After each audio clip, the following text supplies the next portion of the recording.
আসসালামু আলাইকুম সবাইকে শুভ সকাল। এখন বাজে সকাল আপনার 6:55। আমি সরি 5:55। ধন্যবাদ বাবু ভাই, 5:55।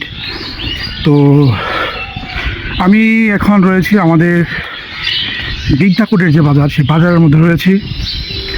সকালবেলা বিদ্যাকুটের বাজার, মানে এরকম সময় সকাল বিদ্যাকুটের বাজার কেমন থাকে সেটা আসলে প্রতিদিন তো হাঁটতে আসি, তো ভাবলাম যে সকালে কীরকম থাকে দৃশ্যটা এটা একটু শেয়ার করি আপনাদের সাথে। যাই হোক, আমার সাথে রয়েছেন আমাদের বাবু ভাই। প্রতিনিয়ত আমরা একসাথে হাঁটতে বের হই, তো আপনারা সকালে হাঁটতে বের হবেন।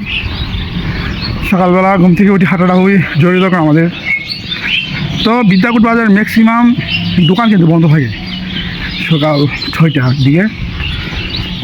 ম্যাক্সিমাম শুধু দেখলাম যে রাস্তার পাশে একটা নাস্তার দোকান, রাস্তার পাশে খোলা দোকান নাস্তা বানাচ্ছে। এছাড়া আগে দেখতাম যে গরুর মাংসের দোকানটা খোলা থাকতো, এখন আজকে গরুর মাংসের দোকানটা খোলা নেই।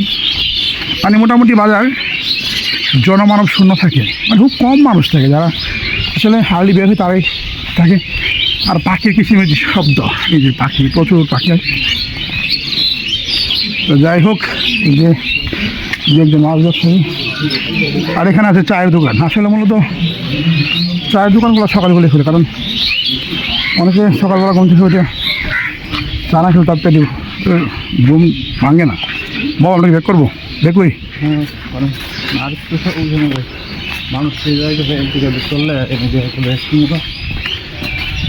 তো সবাই ভালো থাকবেন, প্রতিনিয়ত সকাল সকাল ঘুম থেকে চেষ্টা করবেন, চেষ্টা করবেন সবাই। তো আমরা আবারও আমাদের ব্যাক করবো, আমরা সেটা আমাদের বাড়ির দিকে। তো এই হলো বিদ্যাকুট বাজারের অবস্থা।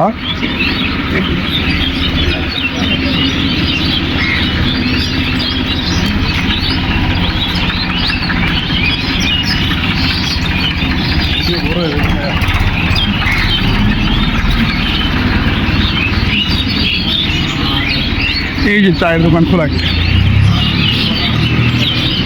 আসলে আজকে একটা জিনিস, এটা কিন্তু সত্য যে মানুষের যেখানে কম যাতায়াত, প্রকৃতি সেখানে জাগ্রত থাকে। দেখেন, মানুষের যাতায়াত কম থাকার কারণে পাখিগুলো কিন্তু নিজ স্বাধীনভাবে হয়েছে, চিচিমিচি করতে পারতেছে। এই মানুষের যেখানে প্রদান হয়েছে সেখানে প্রকৃতি ধ্বংস হয়ে গেছে। সবাই ভালো থাকবেন, আল্লাহ হাফেজ।